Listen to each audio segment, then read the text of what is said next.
A week ago, right on this very podcast, I said, Darnay asked me, hey, what do you expect this week? And I said, I'm guaranteeing it right now. Over the next 6 games, the Padres will have a winning record. And darn it, they have a 4-2. Now, of course, I thought it would be like going 1-2 against the Braves and then sweeping the Marlins, but I'll take 2 straight series wins. And here to talk about it on the On Friar podcast on a Thursday, on and off day, Fernando Ramirez. Fernando, what's going on, man? Man, I was thinking, I love it when a plan goes together. I'm sure that's what your thought process was. Hannibal Smith from the A-Team. The A-Team, yes. He used to say that, so I knew you'd love that one. George Peppard or Liam Neeson, better portrayal of Hannibal? Okay, so I only watched the TV show very limited. You kids, man. Oh, yeah, man. I grew up with the A-Team TV show. You're making me feel even older than I actually am. No. I you know what? I'll put that on my list now. I'll watch it, and the next time I see you, you're gonna be like, I'm proud of you. You actually watched the show. But honestly, I want to watch it also for Mr. T because B.A. Baracus, yes, Mr. T Baracus, I'm sure was he was awesome good in that show. That's what got him Clubber Lang and Rocky 3. But exactly. Before we get completely off the rails going into popular culture here, I want to bring Fernando in because he is the hardest working man in San Diego media, covering the Padres a lot more these days. And we have a lot of stuff to get to, looking at June, looking at the pitching staff, looking at what just happened. But first, we do have walk-up music.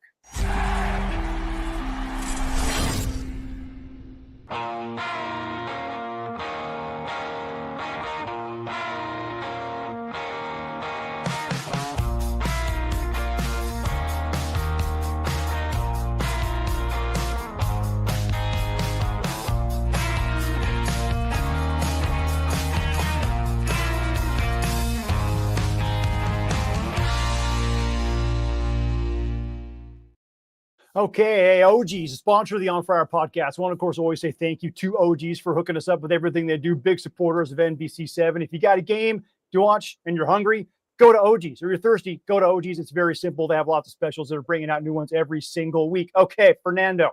The Padres are sitting in second place in the National League West behind the Dodgers, who have not pulled away because I think they have 32,000 pitchers on the injured list and are still somehow finding arms to fill those. Let's look back real quick at this last week. 2 out of 3 from the Braves. Like it. Had a bullpen day in there, and that's the one that they lost. Should have been Michael King. We'll talk about his status in a second. 2 out of 3 from the Marlins. The one they let it get away on Wednesday, kind of obnoxious. Score 8 runs with a pitching staff like that. You probably are thinking you're going to win that game, but they lose 10-8. Overall, the last week, especially coming off what we just saw with 6 consecutive losses, what's your take on where the ball club bounced back after that terrible 6-game stretch? Well, we're back on the roller coaster ride. The audio wave form that is the Padres season, yes. Yeah, exactly. So the bat started flying. I mean, to be honest, I have it right here. Gavin Sheets has really come on as of late. In the last 7 games, 5 home runs, 11 RBIs. 5 of his last 8 hits have been home runs. So that man a lifetime contract already. I mean, good. Let me ask you this: he signed for $1.6 million this offseason? I mean, had basically hit his way on the opening day roster. Yeah. Is he this year's Jurickson Profar? Because I would venture a guess to say, yeah. I think he may be better than it's going to be in the latter part. Because I mean, you and I spoke about it. Is that Jurickson right around August? He just ran out of gas in a sense. Mm-hmm. Late August, early September, he kind of ran out of gas. Yeah. So with Gavin, if he can keep it consistently the rest of the season, that'll be great. But I have seen White Sox fans angry, and they're like, we gave them Fernando Tatis Jr. Now we gave them Cease, and now we're giving them Gavin Sheets. What's going on? So, hey, White Sox fans, your front office didn't sign him.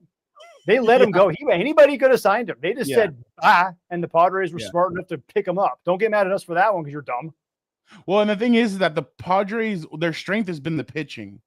And obviously the pitching's gotten roughed up in the last couple of, you and I spoke about it at the San Diego FC game on Saturday. Great to see you, by the way. It had been a while. So, but the pitching has been overused and it feels like they are kind of tired. And here comes a 13-game stretch where you're going to be needed because you're facing some tough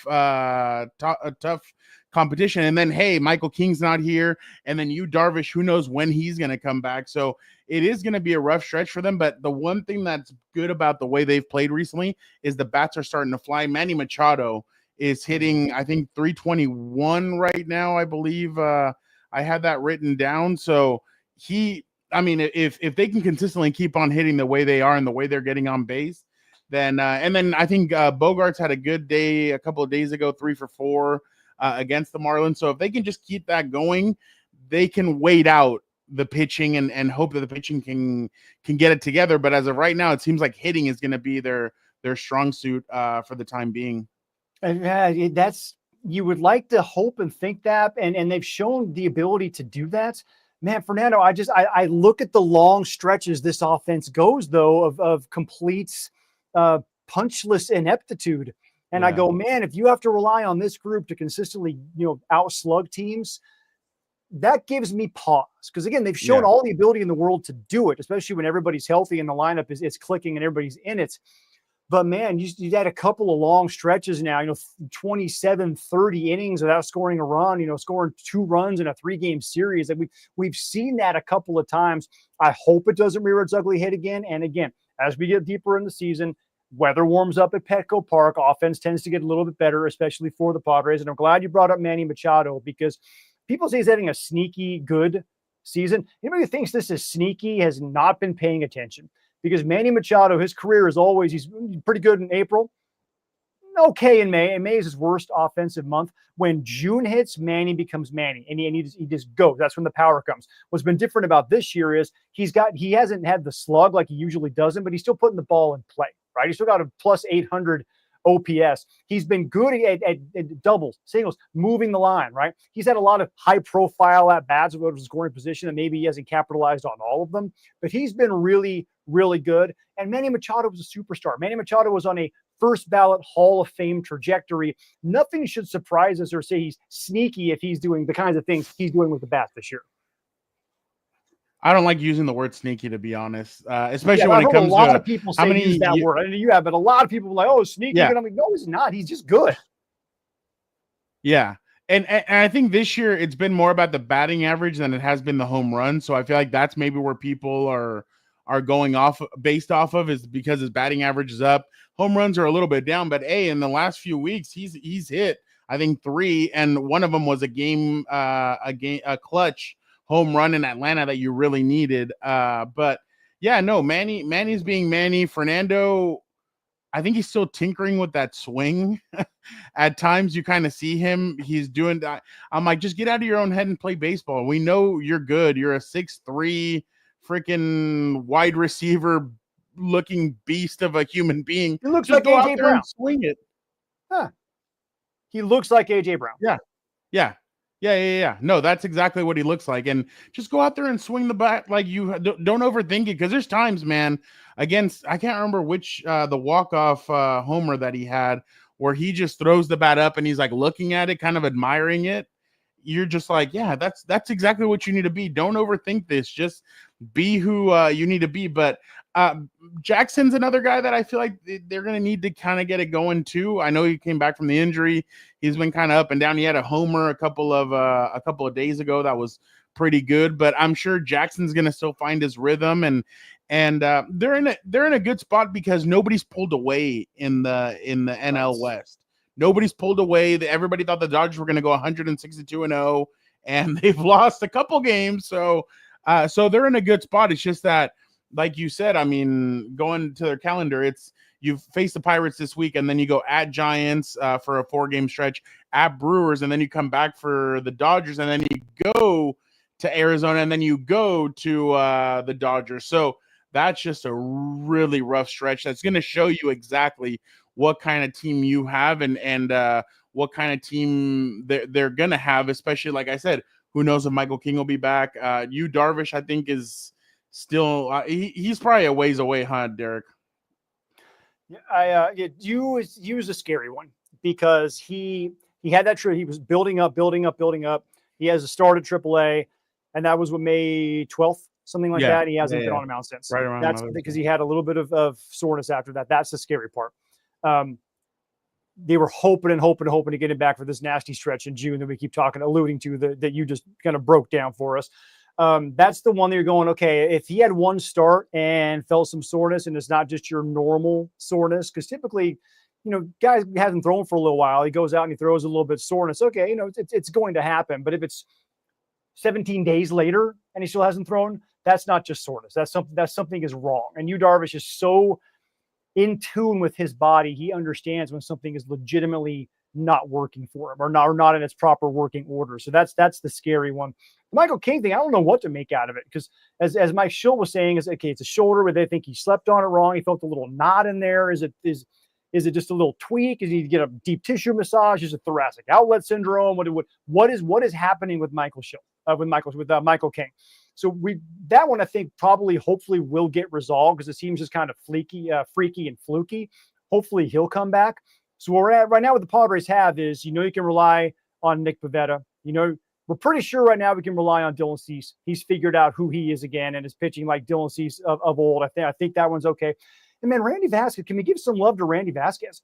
Because man, he's been I think better than most people thought he was going to be. I thought if he was your fifth starter and he was giving you what he's giving you right now, everyone would be like, that's a heck of a fifth starter. I'll take that any day of the week and twice on Sunday. Yeah. He was technically the third starter simply because, again, Darvish got hurt and Pivetta was already building up to be the number 4. So by default, he was the number 3 starter. He's been really good. The 2 question marks are, can Steven Kolek put together more outings like his first 2 and maybe a little bit less like his last few? Is Kyle Hart the answer? I'm not sure if that is or not. And then again, who do you have who you might be able to get back to lengthen this up? Because they were hoping when Darvish came back for this 26 games and 27-day stretches, they would be able to go to a 6-man rotation. Well, they're not going to be able to do that now unless Matt Waldron is probably very close to coming back. He's made a couple of AA rehab starts. He'll make another one at AAA tomorrow or on Friday or Saturday. The other guy people really haven't talked about, and he threw really well last night on Wednesday night down at AAA, is Ryan Burgert. He was stretched out as a starter during spring training. He came up here at a really solid, major league debut as a relief pitcher. But since he's been back down in AAA, let me give you these numbers, all right? He has gone, 4, 7, 11, 13 and 2/3 innings at AAA, allowed 2 runs. And he hasn't allowed a run in his last 11 innings. So that's a Ryan Burger. He showed you he can get big league hitters out. Maybe he's a guy you can bring up and lean on for a couple of, just like 5 inning starts. It's better than a bullpen day, because the bullpen's getting taxed as it is. Maybe that's a dude who you bring up and go, you know what? We're going to turn you loose, give you your first big league start. Steven Kolek got his first big league start this year. And again, his first 2 were really, really good. Maybe Burger can give you something similar. Fernando, do they have enough? If those 2 guys, Waldron and Burger, come up, is that enough to just bridge to put all the fingers in the holes in the dam until you can get the other guys, King and hopefully Darvish, back healthy down for the stretch run? You're going to have to. You're going to have to count on all these guys. I don't see these guys making a trade yet. It usually seems like this staff usually likes making trades right around the deadline, right around those last week and a half. So I just can't see them. They're going to have to do with what they have going into AAA. Like you said, grabbing guys like that, plugging the holes up because the Michael King thing, I just thought it was weird when they tweeted out he slept wrong on the arm, on his shoulder. I'm like, okay, that usually only lasts like a day, like right. If that. And then it's not a 15-day IL stint, right? Yeah, and then you put him on for 15 days. That means that shoulder must have been very sore from everything that he's done so far. And I'm not a doctor. I don't play one on TV. But it's just from past experiences, you're kind of like, I wonder what this all entails. I can't wait to hear what he has to say when he comes back.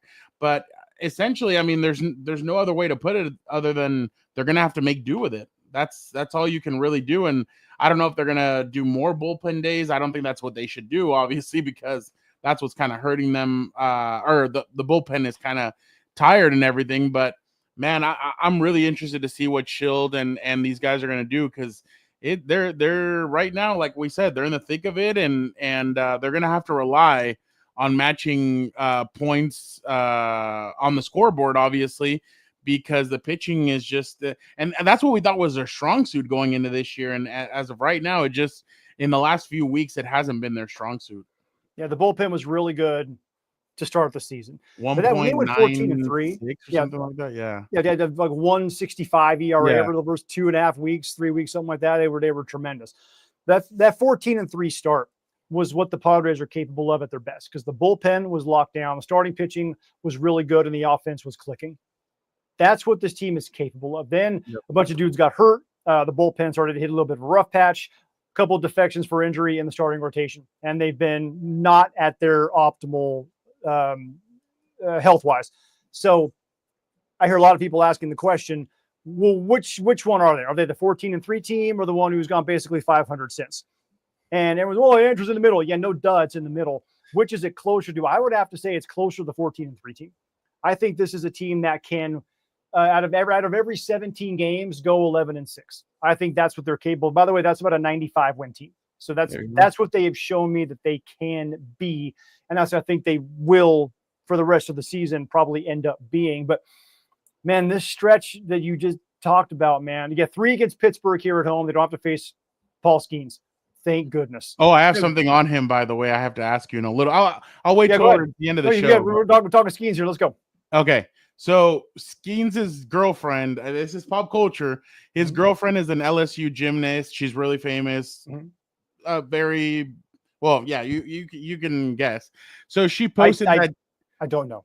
Oh, well, she's beautiful. Okay. So like everybody like follows her and stuff. So she posted that picture at Petco Park and she put, "I like it here." So obviously that has a bunch of fans tweeting out like, "Oh my God, are we getting Paul Skenes? He's from Southern California and he would do great here." And I've seen like Bleacher Report and all these other like companies and stuff kind of do what a trade would look like if the Padres had to do it. Not just the Padres, but all the top teams that would be interested. And I'm just like, but it was just funny. Yeah, she put I like it here. And it's her like in a Petco, like in the outfield at Petco Park. Okay. I like where you're going with this. I will, however, say if the Pirates trade Paul Skenes, then their fan base should just go burn down PNC. Burn it down. Burn it down. Because that franchise doesn't care anymore. Oh, I know. That's the simple. Now, if it gets to the point where it's like, okay, they're taking him. This is his second year. He has, after this year, 4 more years of team control. Oh, wow. Okay, after this year. If it gets to the point where it's in that last year and he's like, this is going to be the first $500 million pitcher because he's been able to stay healthy and been able to continue on an upward path and be the best pitcher in baseball. He's got 2 Cy Youngs at that point, and he's 28 years old, whatever it is, 27, 28 years old. Then they trade him. Okay, I get it. I can see it. It's the Juan Soto thing the Padres had to deal with. Fine, perfect. If they deal him at any point before that, then they quit. They have quit on trying to be a professional baseball team. They quit on trying to win.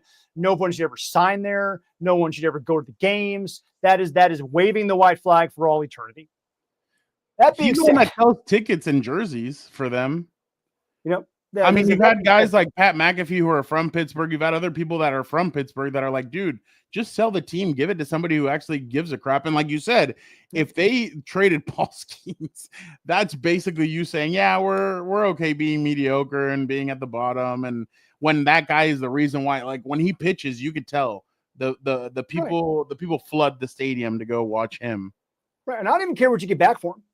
I don't know. It doesn't matter. It doesn't matter what you get back for him. For a guy like that, who is the face of the franchise, who already is one of the faces of Major League Baseball, even with that terrible mustache, a guy who's a generational talent on the mound, who has shown a durability factor. By the way, remember before he was at LSU, he was at the Air Force Academy. Like he was a stand-up dude.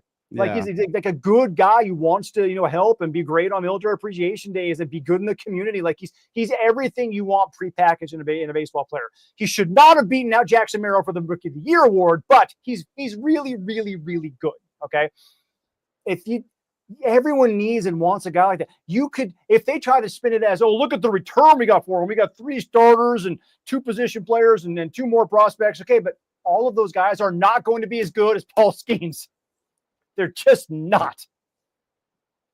So the trade. But God bless this girl, though, for giving us all something to be hopeful about. It's, Yeah. So here's the trade. It would be the Padres get Paul Skenes. People's got a proposal already out? Okay, good. Yeah, this is fun. Yeah. Okay.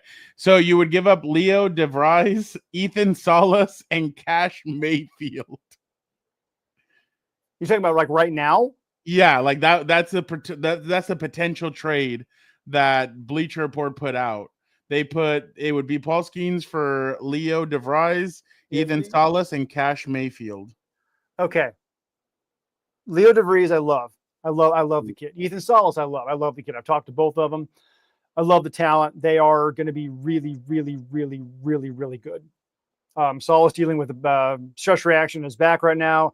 DeVries is an 18-year-old who was leading. Really went on a slump a couple weeks ago. Was leading the entire Midwest League in slugging percentage. He's switch hitting shortstop who's just smooth as can be. Cash Mayfield. The Padres need a shortstop of the future too. Right. You have no idea what Mayfield's going to be. It looks good. Boston Bateman might end up being better. The two pitchers they took in their first 2 picks last year. If you're talking about making that trade right now. Yeah, that's what they're saying. So we get 4.5 years of Paul Skenes. They said why it works. For a second year in a row, the Padres have shaken off low expectations and become a serious threat to the Dodgers, and yet they could use some pitching now and later. Musgrove and Darvish are down with elbow injuries. They may not have Dylan Cease and Michael King unless King signs the mutual option in 2026. The deal otherwise accomplishes something the Dodgers could not, that it would truly get elite prospects to Pittsburgh.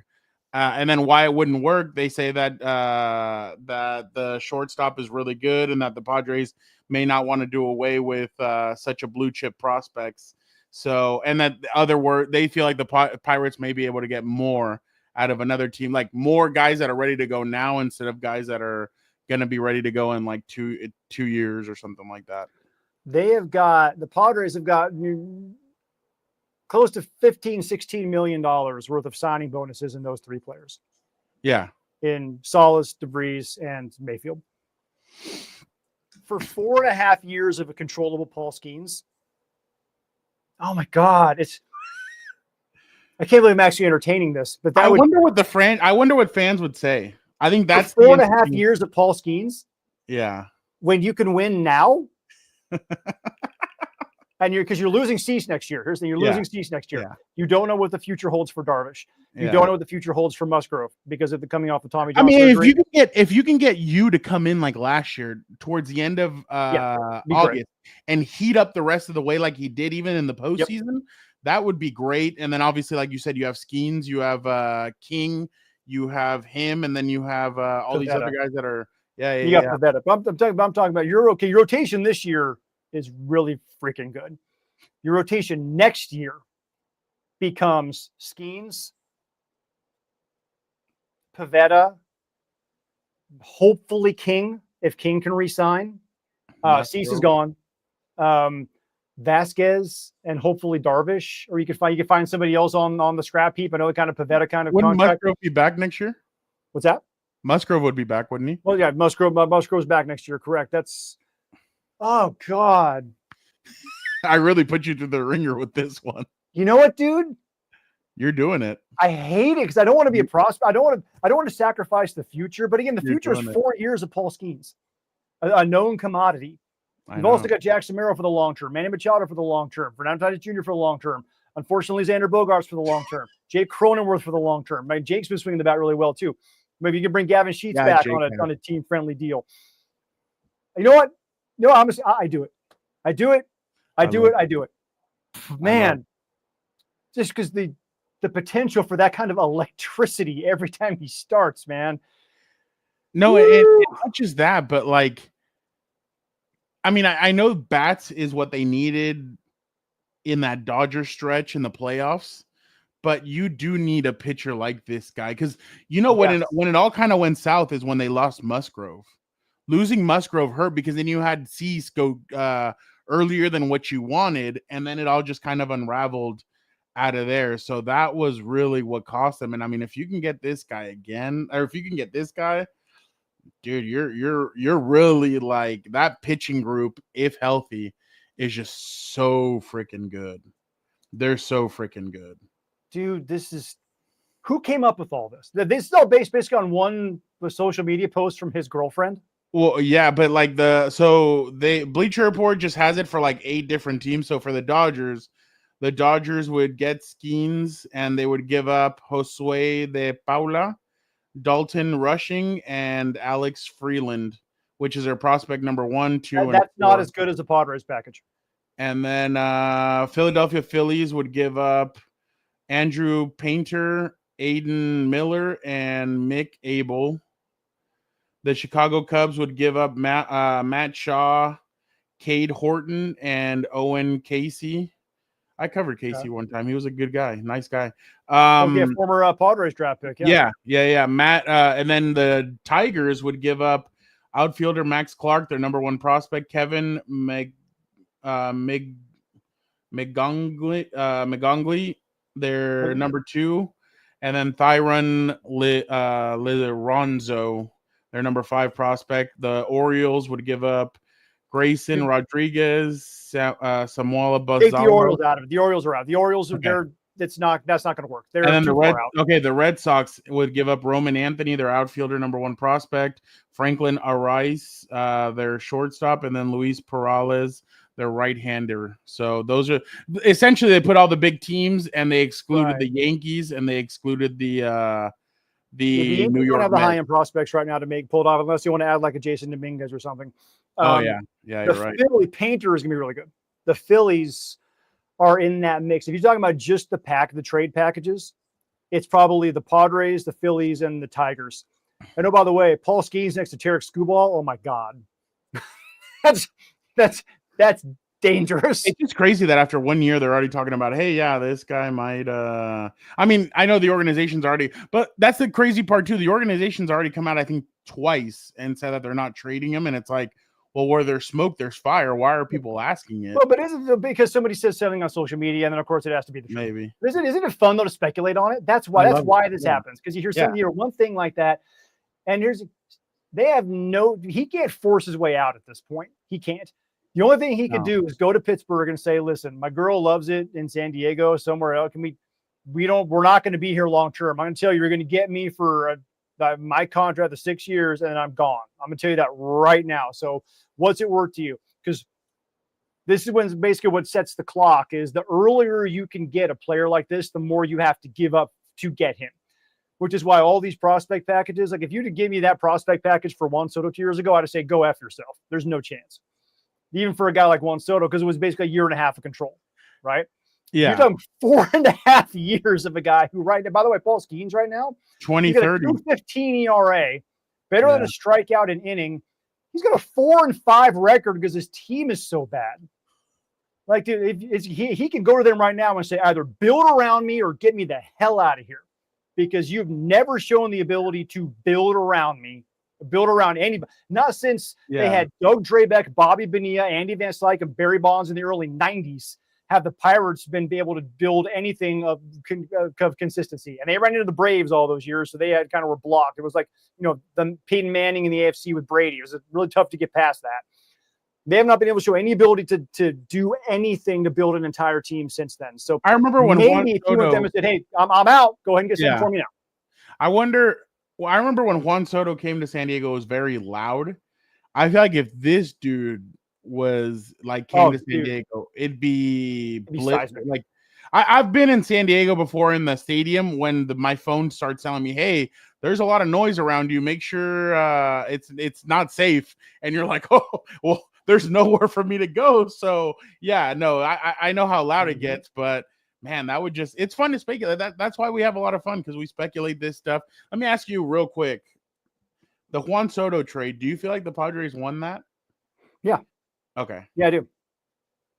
Okay. Yeah, wait. Which one? The one with the Yankees or the one with the Nationals? No, the one with the Nationals. With the Nationals, James Wood is really good. Robert Hassel hasn't developed. CJ Abrams, I think, developed a little bit slower. Mackenzie Gore has been really good, and James Wood is a budding. I saw a stat on James Wood. Since 2008 players 22 or younger with at least 15 home runs through the end of May. Bryce Harper, 2015. Fernando Tatis Jr., 2021. Vladimir Guerrero Jr., 2021. James Wood, 2025. Yeah, he's really good. And that's the key to weave. Even on this podcast, we're like, that's the one you're going to have to keep an eye out for. That could be the one that breaks your back. I remember, because I was producing back then, so I remember you said the name James Wood. You and Darnay spoke about it, and you guys said, yeah, James Wood is going to be the guy to keep an eye on, and he's heating up, man. It's cool to see, because he's such a young young kid, and he's really developed nice. But man, that's no, that's what I was asking more about the Nationals one. The Yankees one, obviously the Padres won that because he's already a Met. And if you read some of the stories, he's not too happy about that decision. But you mean a couple of years ago when somebody said that Juan Soto looks like a chemistry problem and needs to go, and people thought he was an idiot, and that maybe but it turned out that he was right. I remember nobody's conveniently remembered that part of it. Maybe if that had happened. I just remember watching him in the locker room, and it wasn't the same as some of the other guys that you see in the clubhouse. Sorry. Like I see Fernando and Manny talking, even when I even see like everybody basically talks to each other, and he was the only one that I always see kind of off on his own and stuff. And I don't know, it was just a little different. He was kind of a different guy. I don't know. He's about him. Yeah. He's about him. He's going to do things his way. He doesn't care about what the team dynamic is. Juan Soto's about Juan Soto, and he's always been that way. Yeah. So, I mean, basically for the next 15 years, you got to shut up and just collect the paycheck. And I mean, you already won a World Series, and you did it in a crazy way where you were a big focal point. You, Strasburg. He was 20. He was 20 when that happened. That team was Steven Strasburg, Max Scherzer, Ryan Zimmerman was a clubhouse leader. Trey Turner was in that clubhouse. Howie Kendrick was in that clubhouse. There's a lot of veterans who played really good baseball. Juan Soto was basically along for the ride, providing some offensive fireworks here and again. But he was not he didn't have the ability yet to kind of sour the clubhouse. Yeah. Well, yeah, because you had good leadership in there. So I remember you told me you wouldn't be surprised if he got traded during that off season. And I remember as soon as they started saying, "Oh yeah, he's going to trade," well, why aren't you bringing him back? There's always a reason why. Like when a guy's a problem in the locker room, and the rest of your guys are telling you, "Hey, there's a problem in here. You got to get it done. If not, people aren't going to be able to survive. The locker room and the team aren't going to be able to survive the toxicity that's in the air." So yeah, no, I completely agree with that. But I wanted to ask you about the Nationals thing, just because I mean, obviously now everybody's looking, like back then everybody's like, oh, the Padres fleeced them. But now when some of these prospects are starting to kind of gain some notoriety, you're like, oh yeah, maybe the Nationals might have won that trade. But no, the Yankees one, I knew they were going to win because he was on a 1-year rental that made it to the World Series, but he didn't really provide all that much of a and he still loses balls in the sun, I've noticed. So yeah, that's it. They should put a football helmet on him and put a visor and just have him be able to look up and I think they should get him checked for a leather allergy. That's why I didn't like having that glove on his hand. The most expensive DH of all time in MLB history. Yeah, that's what he's going to be. Like you talk about runs produced. How about runs allowed? Runs prevented. He's not real great in that regard. All right. So this weekend against the Pirates, what are you saying? No, it's gonna be a sweep. Okay. It's gonna be a sweep. Everybody's gonna be sitting right behind the Pirates bullpen and dugout. They're gonna keep on yelling, "Hey, Paul, can't wait to have you be a Padre." Hey, I'm glad your girl likes it here. We'll all the free carne asada burritos you want. Hey, all of them. Those are expensive. I saw somebody that had make burritos carne asada burritos $5 again, like a hat. I was like, I want to buy one of those. Like, yeah, what? It was a red with the white tie, right? Yeah. I was like, that's such a great hat, and I agree with that message. I'm like, give me those $5 burritos again. But the series that pissed me off was the Seattle Mariners series. Yeah, the Vetter Cup, man. Telling you, the Vetter Cup. All right. Well, I think Fernando froze out here, so we're past our time anyway. But Brad, thanks for jumping on again and saving my rear end here, trying to get something done on a Thursday when we're a little bit shorthanded.